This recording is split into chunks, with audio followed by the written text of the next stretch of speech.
I'm the 6th generation to live here, started in 1881. The original house that I grew up in and all the generations before me grew up in, right here to my left. I like to say that you've never met anybody with more gamble than what I've got. I always want to get better. It isn't all or nothing. We're gonna put this crop in, we're gonna try these cover crops. It isn't like it's gonna make 500 bushel or 0. It's gonna come out somewhere in the middle, and I'm not afraid to try because I want to get better. I would describe Kelly Garrett as a wild man, willing to try anything. I first met Kelly Garrett about 3 years ago. I reached out to him about his plant food that he was utilizing on his farm. Since then, we've just worked closer and closer together, primarily on the fertility side.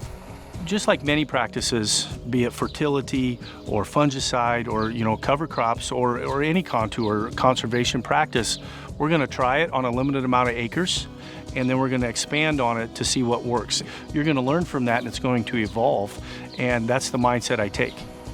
On our farm right now, our conservation practices would encompass, no-till would be the biggest, most noticeable one. Cover crops after that. Obviously, there's terraces in the field.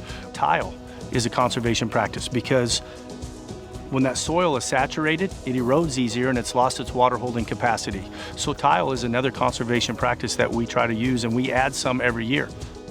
My philosophy regarding conservation management is pretty deep, really. We started paying attention to this roughly in 2005-06. So guys just starting down the conservation path typically start with no-till.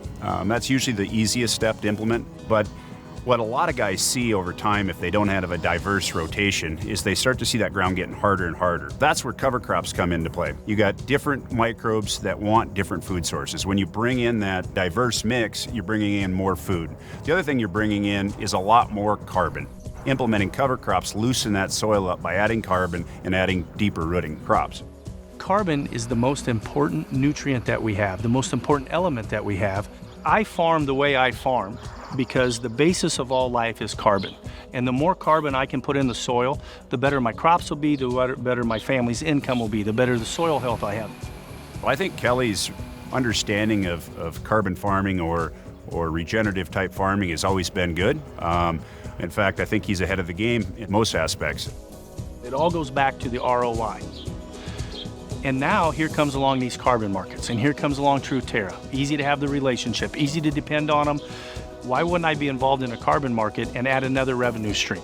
I really enjoy working with Truterra because they're easy to work with, and what they're really paying us for is the practice changes that sequester more carbon into the soil. If you have not been involved with the carbon market yet, a great place to start is Truterra, and the reason is simple. The carbon world right now is like the wild, wild west, and Truterra, backed by Land O'Lakes, is a trusted spot to be, and I wouldn't be any other spot.